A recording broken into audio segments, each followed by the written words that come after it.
Hey everyone, welcome back to White Sparrow Living, Luke 12:6. I'm Wendy, and today we're doing some more Dollar Tree DIYs for your fall home decor. So let's get started. For this project, I found these really pretty felt pumpkins from the Dollar Tree. I'm going to be using some fall greenery and some flowers. This is called sunflowers. If you want to find these, they have a little bit of a burlappy texture to them. These are called amaranthus, but I believe that's a flower, and I took those flowers off and used them in another project. So this time we're just going to be using the greenery. And then of course these little wheat stalks that are always available at fall.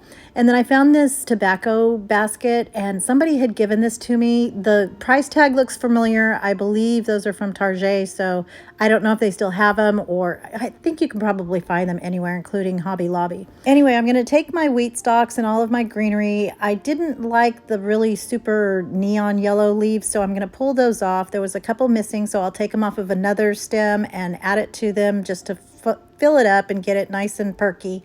And then I'm going to kind of bend it to move around that corner of my tobacco basket. And then once I get everything in place, including my sunflowers and the greenery, I'm going to take a nylon zip tie and tie those all together. Now, I get a lot of comments from viewers saying that they have trouble arranging the greeneries and the flowers and stuff for wreaths or whatever it may be. But I think what makes this project so easy is that we're taking the stems that you're purchasing the way they are and then just laying them on top of each other. So there's really no arranging necessary. You're just using them the way that they were manufactured, which has, you know, the ups and downs and the prettiness that's already on the stem itself. And you can use this method on wreaths or on mirrors or frames, whatever you want to adorn with some greenery and seasonal flowers or holiday decor. And then just by putting a bow in the middle, that will cover up all of the ickies where you attach them all together. And for this one, because I had missing flowers on those one stems, I decided to just take the sunflowers off of the original stem and add it onto the pieces of wire where it was missing something.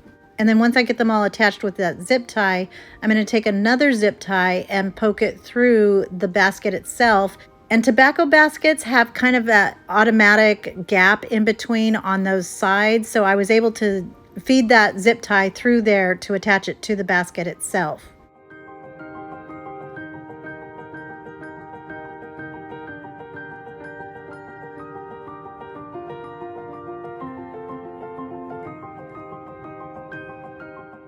So now to make my nice big perky bow, I'm going to take this burlap and lace ribbon from the Dollar Tree, and I'm going to fold that over so that there's 3 loops on each side, and I'll just set that aside. So this is some linen ribbon from burlapfabric.com that I've had forever, and I'm just going to fold it back and forth on top of itself, kind of like in a zigzag pattern, and then just keep that together with a little clippy. And I did that 3 times on each side. And I also have this birchwood it's not even fabric, it's like paper from the Dollar Tree, and I split it. You can just kind of tear it all the way down and it stays even. So I'm going to use that for the bottom of my perky bow. And then I'm also taking some pretty fall gingham ribbon from the Dollar Tree in this off-white and orangey color, and do the same thing. And then I can clip them all together, take those smaller ones, those are going to be on top, and I was trying to decide which one to put on top and which one to put on bottom. The larger ones will go at the bottom, obviously, and I'm going to make little slits on the sides in the middle of my 2 larger pieces so that I can move those loops around when I put it all together. And then I took a chenille stem, wrapped it around, made sure it fed through those little snips, and then I'll foof out my loops, cut all those ends at an angle, and then we have our perky bow.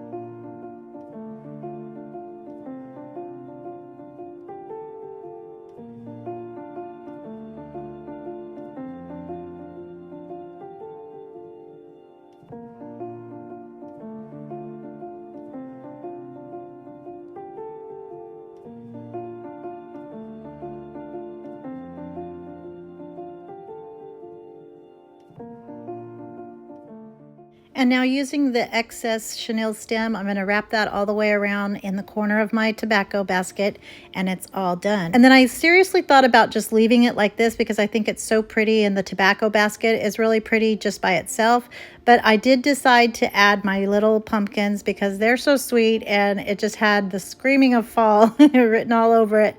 So in order to attach those, I decided first which order I wanted them and how I wanted them angled and tucked in there. And so I'm going to take a chenille stem and feed it through a really large-eyed needle and then poke it through the back of my pumpkins, and you just kind of have to manhandle it in there and get it in there so that it goes through because your chenille stem is doubled over.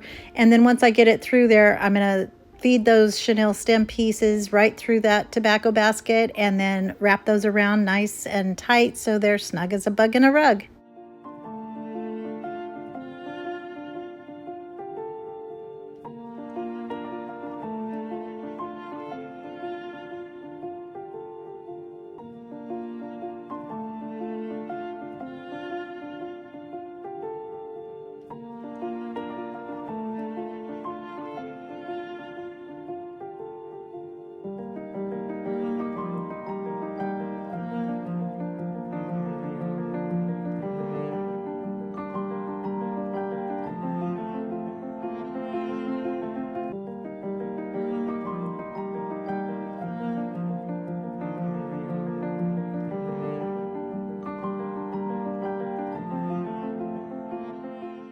And here it is all finished, and I think this turned out so pretty, and it was super easy. I think the tobacco basket really does all the talking for us because it's so pretty in its simplicity. I love these fall neutral colors with just a hint of orange, but I love how this turned out, and I hope you guys like it too.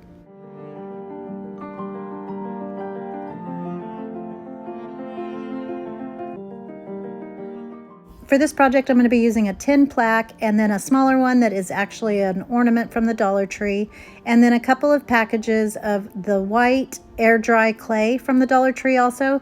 You can find this in the toy section, and I've never used this before, but it was so much fun. So the first thing I'm going to do is get it all nice and warm and pliable. I'm going to get my plaque ready by taking off the little hanger. And then for my ornament, I'm going to pull that hanger out and then pull off the greenery that's on the side. This is going to be placed upside down, so you could paint the bottom to cover up the pretty picture that's on there, but I didn't do that. So now I'm going to take my clay and I'm just going to flatten it out. And one thing you don't want to do is roll it onto paper of any kind, because as you'll see here, it sticks to the paper. So you definitely want to do this on something that is non-porous so that it comes right up, like wax paper, or I kind of get better and better at this and learn new things. So I'm eventually going to put it onto a little piece of wood that is specifically for polymer clay and things like that. But the good thing about clay is that even if you mess up or you have excess stick someplace else, you can always just rub it off and put it all back together. So I'm using an acrylic roller that I got on Amazon for a different project that I'll be showing you in a little bit. And I'm just going to start pushing this against the sides of my little tin. And we're making this into miniature pies. So I was able to mold it around the edges and make it look like an actual pie. Now, my granddaughter's helping me with this one, and this is the only time that she will ever see me doing anything resembling baking because I don't do that. That's Pop's area. So anyway, I'm just going to keep going around the edges until I get complete coverage. When we move to the smaller one, you'll see I kind of decide not to even do this part because it really doesn't show on the first one. So I was able to save a lot of clay that way.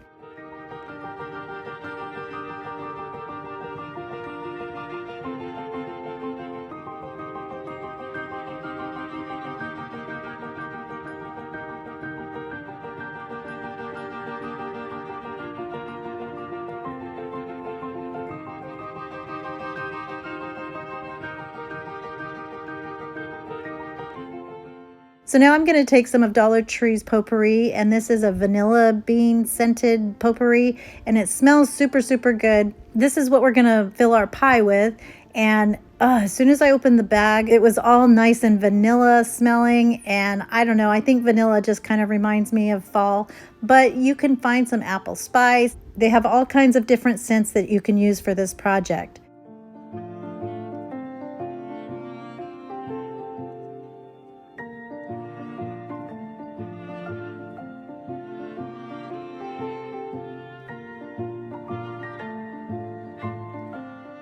So now I finally got a piece of wax paper and laid that out. I'm going to be rolling out my dough, and then I used this Dollar Tree metal sign that has like the corrugated edges to give it that zigzag edge along my pie parts. And these are, I don't know what they're called. I don't know what they would be called, but over the pie, you know how you do the little weaving technique. My grandma used to, both of my grandmas actually used to both bake.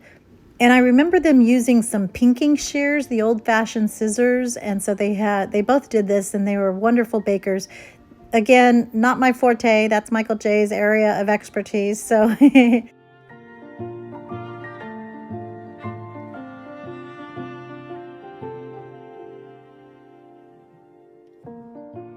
So after I filled my pie tin up with my potpourri, and I want to make it a little bit larger or taller in the middle so that it actually resembles a pie, I'm going to weave my pieces over top. But as soon as you do touch clay on clay, it will stick. So be careful when you're putting it down that you only have contact when it's in the right place.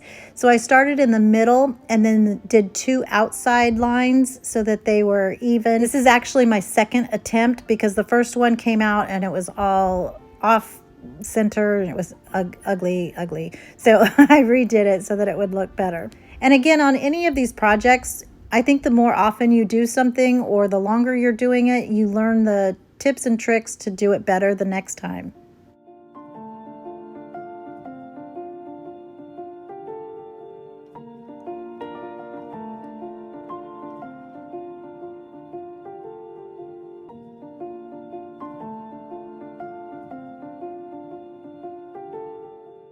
So once I attached all of my little lines, I'm going to take another smaller or skinnier piece that I cut out using my corrugated metal, and I'm going to wrap that around the edges. And this is why you really don't need that inside piece that I wrapped around all through the inside at the very beginning. So I won't do that on the second one.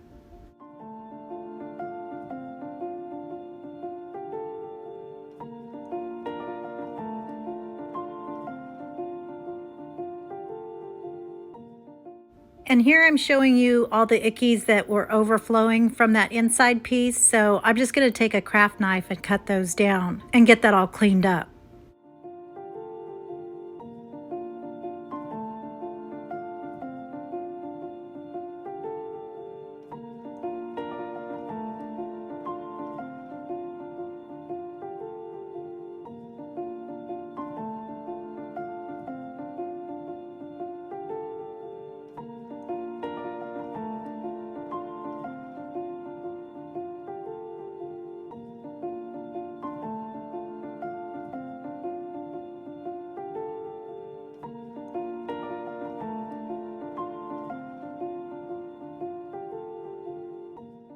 So now to make this look more realistic, I'm going to take some French linen chalk paint and mix it in with a teeny bit of antique wax. I kind of dipped my brush a little too far in there. I didn't realize how full it was, but I'm going to make a little brownish beige mixture and just tap that around the edges of my dough and make it look like it's got some golden brownie toastiness on there to make it look real.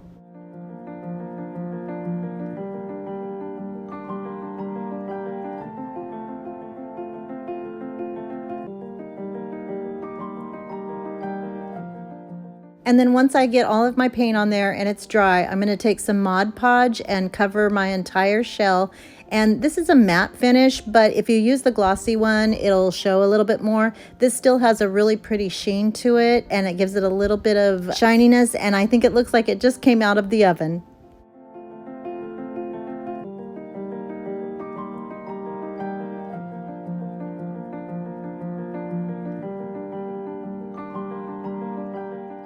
So now we're gonna embellish our pies, and I really wanted to use these lavender leaves from the Dollar Tree, but it's not gonna match my decor. I just wanted to show you how pretty it looks over that white of the dough that we did. So instead I'm gonna use some of these wheat stalks, and I'll just cut those off with my wire cutters, and then I'll make a sweet little bundle. I was gonna use the orangey colors with this, but it was a little bit too bright for what I was going for in this video and in my decor, but I loved the leaves, so I'm gonna cut a few of those off and use those. And then I have my wildflowers, and then I also have some raffia, some natural colored raffia from the Dollar Tree. I'm just going to take that apart, and I don't like this to get everywhere because once you cut that center piece that holds it all together, it just kind of goes crazy, and I didn't want that. So I'm just going to pull out what I need. It's a little more of a struggle, but you get what you need and then you leave the rest all together. And then I'm just going to fold those over a couple of times to make a super messy kind of little bundle, and then tie that all together with another piece of the raffia and then stick it on top of my pies.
So now I'm going to take some of the black and white ribbon from the Dollar Tree, just make a sweet little bow, and I'll glue that on top. And then for the smaller pie, I'll just kind of do a coordinating little assembly with a few flowers and some leaves, and then another little bundle of raffia, and then my pies are done.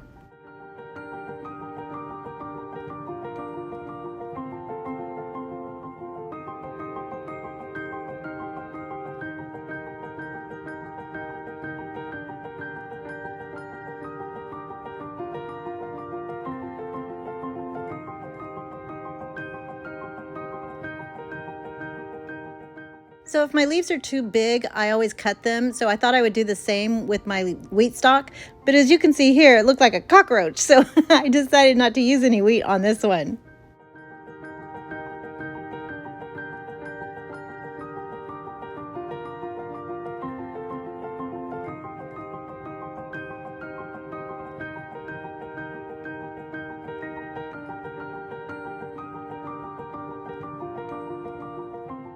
So when I went to do my reveal shots of my pies, the larger one was a little bit too short and I couldn't show you the sides very well. So I decided to take this little dipping cup and paint that with some silver lining chalk paint, and then I'm going to attach it to the bottom of my tin, and that elevated it just enough so you can put this on a tiered tray or whatever.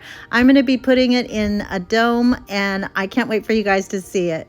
And one thing I noticed afterwards was that the little holes from the hangers on my little tin showed from the front from the way that I wanted it angled. So just be mindful to put that towards the back when you're making these. It doesn't matter to me because it's all rustic, but here they are all finished. I love these so much. This might be one of my favorite little creations of all time, but I put them on some of my Aunt Jeannie's domes or pedestals, and then these have domes. I'll show you in just a second, but I wanted you to see that beautiful shine and how sweet these are. And I got to make this with my granddaughter, so when I'm gone she can remember that she got to bake with me too.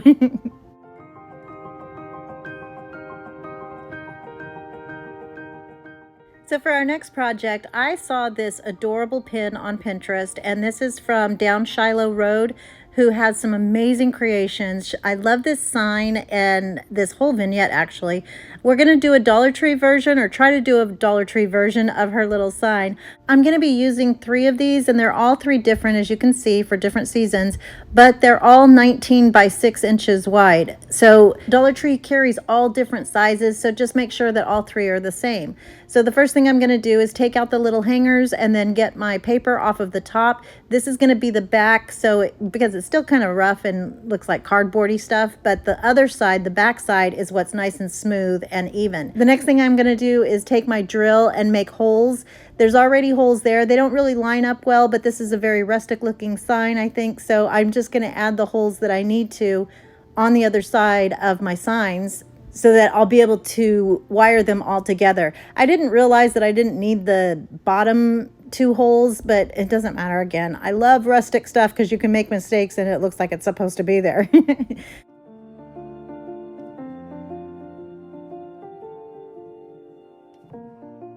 So I'm going to go ahead and paint all of my boards on the back side, like I said, with my black chalk paint or ink. And I'm letting some of that pretty brown show through, not a whole lot. I think it would be pretty if you did let even more of that. We're going to sand this in the end, and I'm going to show you this sign in a couple of ways because it ends up looking so pretty with the black as the background and white letters too. So I'll show you what that looks like. But I'm going to make my own stencils. She used some Walmart mailbox letters. So you could do that too if you're using the 2x4, but because these signs are a little bit bigger than a 2x4, I needed larger letters, obviously. So I'm going to use my Cricut and I'm going to cut out the words pumpkin, corn, and gourds, and I'm using the white vinyl, which I normally wouldn't because it's harder to see. I would just use some leftover icky stuff or a icky color because this is just going to be taken away and trashed after I paint over it. But because it looks so good, I thought I would show you guys. So I'm just going to cut those words out. I'll have the font that I used linked in the description box below, but I believe it's DIN condensed, D-I-N condensed. Anyway, look down below because I'm not sure right now. So I'm just going to put those onto my signs, each of my signs, center them, and get all of the bubbles out with my Dollar Tree spatula, and then pull my transfer tape off. And I really love the look of this black and white, so that's what I'm going to show you here in just a second.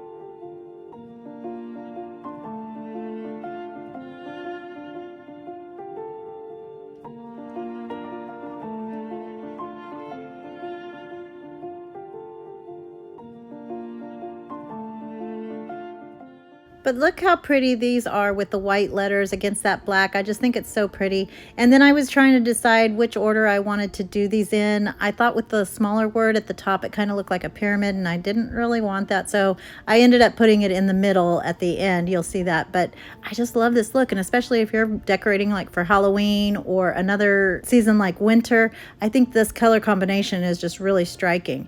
But we're not going to do it that way. We're going to take some white chalk paint and we're going to cover right over all of those pretty letters, letting some of that black and that brown show through, and then ultimately we're going to take those letters off so that it just leaves the background showing through.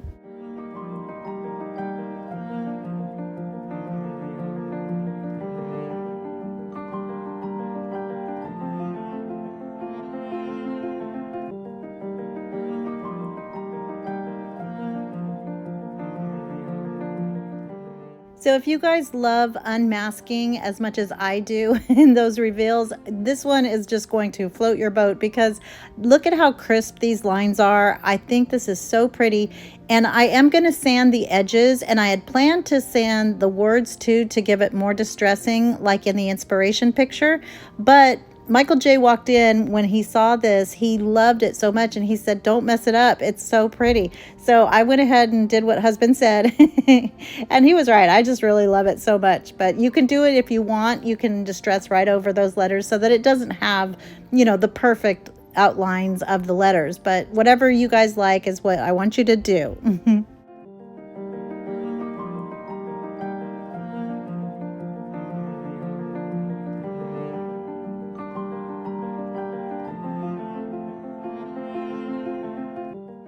So now to put my signs together, I'm going to take some of this baling wire or tie wire, Michael J called it. It was out of his work truck and it was nasty and oily and greasy. It was nasty. But it's 16 gauge wire, so it's a little bit thicker and a lot stronger to hold these signs together.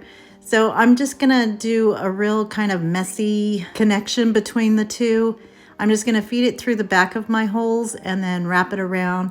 I did wanna make sure that I didn't have any scratching going on to whatever I hang this on. So the ends of the wire, it's, you know, real pointy and sharp. So I'm gonna use some needle nose pliers and twirl that around so that it kind of stays away from little baby fingers or the walls, and just makes it a lot safer. And on my desk, you can see I have a grid. This is an IKEA desk, and so, or tabletop, desktop. So these little squares are 2 inches each. So that made it a lot easier to measure the distance between the 2 sides so that they would stay even. So it's a total of 4 inches between each of my signs. And then I'm going to take a little bit more for the top and use that as a hanger. And again, I cut one side a little bit longer than the other so that it would kind of wrap around and look cute and rustic looking. And then I'll just make sure that that pointy part doesn't stick out anywhere.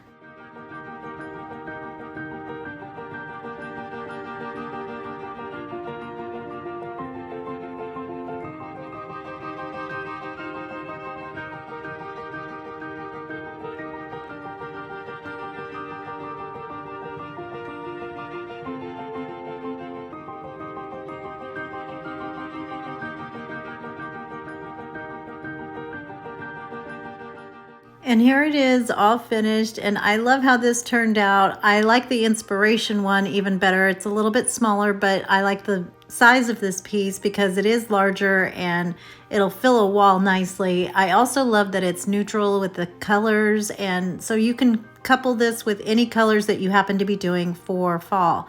I love how this turned out, and I hope you like it too.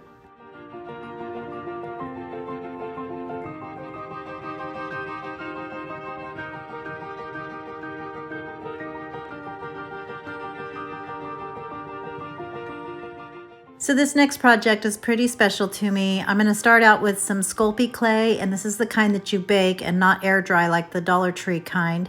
And then I have some little pieces of, I guess, you know, circle cutters that come in a kit, a little piece of wood that I showed you earlier that has kind of a smooth top, and then a scraper, an acrylic roller, and then I have some eye pins for jewelry making. And then these come in 7 different sizes, so there's some longer ones, shorter ones, and I'll show you how we use these. If you make jewelry, you already know, but this was my very first time making anything like this, so it was pretty fun, and I'll have everything all listed in the description box below.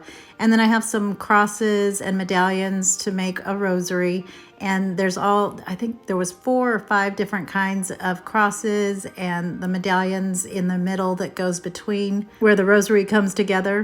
Anyway, there's so many different kinds and designs on Amazon and online, so I just picked the ones that I thought were the prettiest. And then also I got these little rhinestone spacers in red because my mom's favorite color was red. And then I'm taking a Dollar Tree desk organizer, and it had separators there in the middle, but I'm gonna cut those out. I had this done for another project, but anyway, I'm gonna use that for a rack. And then I have some paddle wire. And this is what we're going to use to bake our beads when we get them done. And there were a bunch of them online, but they were a little expensive, so I thought I could do that myself too. So I have these little cutters, and this all came in a whole bundle for polymer clay or any kind of clay working. This, I don't think this is polymer, but whatever it's called. Again, this is my very first time doing this, but I got this idea from my friend Karen at the Loft Home Decor, and she was telling me about how there's a couple of companies out there, one local to her, and what they do is they make rosaries out of the dried flowers from a loved one's funeral, or, you know, a special occasion. You could do it from a wedding or whatever, and then they take those dried flowers and they put it into the beads of the rosary. So I went online and looked how much they were and thought, you know what, I'm going to first try this myself. So that's what I'm doing here. So I first took some of my clay, and I'm going to roll that out with my acrylic rolling pin, and I did it on this little piece of wood. And then I'm taking my cutter and just making a bunch of different circles. Now, I learn as I go, as I'm always telling you, but you can see that because I rolled it by hand, those different cutouts are going to be different sizes. So this part, I'm just going to show you how I'm going to go about making the beads themselves, and I'm just going to put them in my hand and roll it around until it becomes a tiny little bead. And these were actually my kind of testers, but you can see that they're going to be different sizes based on the thickness of that clay when you first cut it out. So then I took one of those eye pins and I'm going to make a little hole in it and then stick it onto my paddle wire. And then once I get a few on my paddle wire, I'm going to feed the ends of my wire into my rack, and then I can put that into the oven.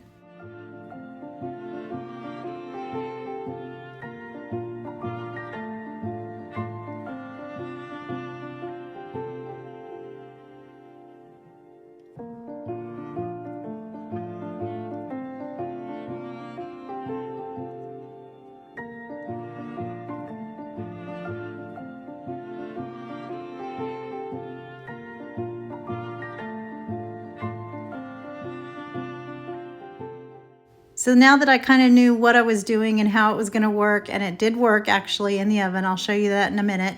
I'm going to take some of the dried flowers, and these can be any type of flower, or I guess you could even do this with the greenery, but I'm just going to mush it up, and I'm using a little plate, and then I'm going to put it into the clay. Again, I'm going to get faster at this as I go, but you can see how it just kind of embeds itself into the clay because it's pliable and it just mushes right in there. So then after you bake it, it stays in place and it doesn't go anywhere, so it's just like part of the bead. It's really so pretty. Now the flowers will change the color a little bit, so it may not be exactly the same color as when you first put it on, and I'll show you here in a little bit. I'm going to also be using some purple ones. I'm going to keep doing this and make others. It is pretty time consuming, but you do get faster, and I'll show you also how you can get faster by doing the little beads first and then just rolling it into the flowers. But it's super therapeutic and really super easy too, and I can't wait to show you how it turns out. And the only thing that's really going to take a lot of time is just putting it together.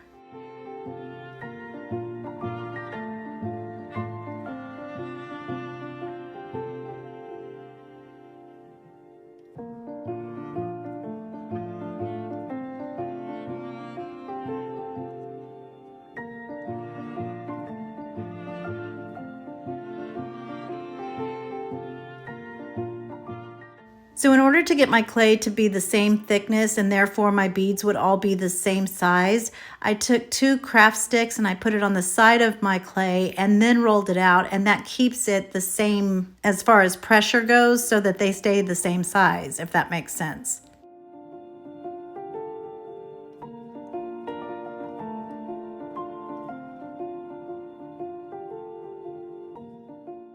And then to make the Our Fathers and the 3 Hail Marys at the bottom look different, I just made those pure white without putting any of the flowers inside of those. And again, you know, you don't have to make a rosary out of this. You could actually make little bracelets or a necklace, anything, or even a keychain, but just something so that you can keep that memory of whatever it is, wedding, funeral, birthday, anniversary, whatever it is, that you can just always have that with you, and that memory is captured in the beads. And this is about the time when I was getting really good at this really quick, and I did the beads all first and then just started rolling them in. Now I'm going to set my oven at 275 and I'm going to put a timer on it for 25 minutes. And I took my cookie sheet and I'm going to cover that with foil and then put my rack right on top of that. And then I'm going to place it in the oven. Now, I left this part in because, as you all know, I'm not the baker in the family or the cook. That is Michael J's job. But I'm so lame that I did not know how to set the timer. So, you know what? That's what these tests are for. Now I know how.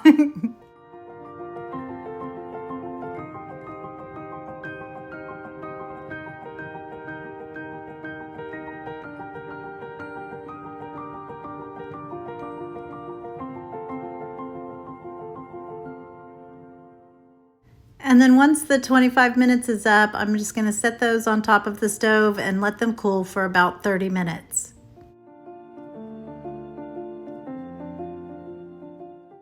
So one of the perks of my homemade little tray was that I could just pull those pieces of wire out through the little holes and all of my beads gathered inside, and then I could just pour them right into another little bowl to have them all together. And then to put them together, what I'm going to do is take those little eye pins, and it has a loop on one side. You're going to shove that into the bead and then close up the other side. The first one, you're going to close up both sides so that it doesn't slip out, and then just attach the next one onto the eye of the previous one, and then just keep linking them together using your needle nose pliers to roll that around into another circle. I'm not explaining that very well, but you see what I'm doing here.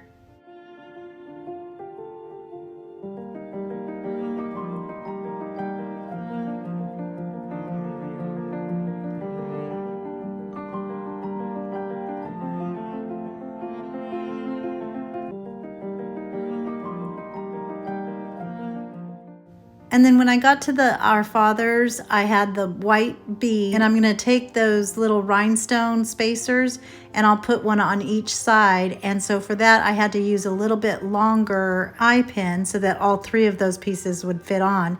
And then I'm just going to connect it to the other bead and continue all the way around.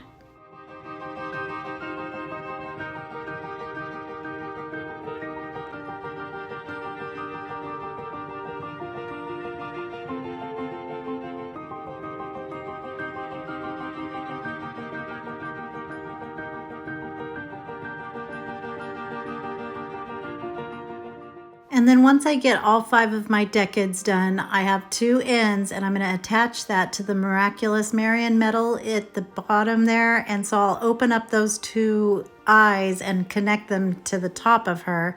And then I'll go down, add my Our Father, 3 Hail Marys, and then another Our Father, and then finally my crucifix. And it's done. And here it is all finished, and I think this turned out so pretty. I was really surprised how bright red those carnations came out once I baked them. And then there's the purple one that I didn't get to show you because my brother has it. I gave these to my brother and sister for my mom's birthday. But I love how they turned out, and you know, you can never have too much Jesus in your home, and this way it's a little bit of Jesus, a little bit of mom, and a whole lot of love.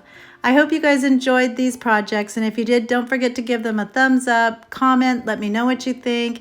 If you're not already, I hope you'll consider hitting that subscribe button down below, as well as the little bell right next to it so that you can be notified every time I upload a brand new video. I hope everyone has a blessed day, and remember to always be the light. Bye!